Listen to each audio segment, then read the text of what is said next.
గత 5 రోజుల నుంచి పవిత్ర మరణంపై మీడియా ఛానల్లో చాలా ఎమోషనల్గా మాట్లాడుతున్న చంద్రకాంత్ ఇప్పుడు అందరినీ విషాదంలో పడేశాడు.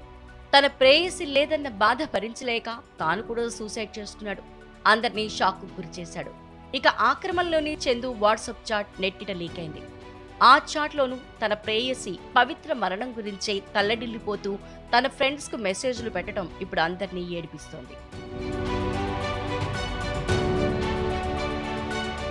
ఇక పవిత్ర మరణం తర్వాత డిప్రెషన్లోకి వెళ్లిన చందుని ఓదార్చుతూ తన మొదటి భార్య శిల్ప కూడా తీవ్రంగా ప్రయత్నించినట్లు తెలుస్తోంది.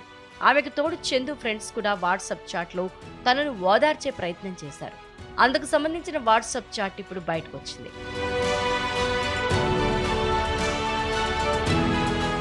ఇక ఇవేవి చందు సూసైడ్ చేసుకోవాలన్న ఆలోచనని మాత్రం మార్చలేకపోయాయి.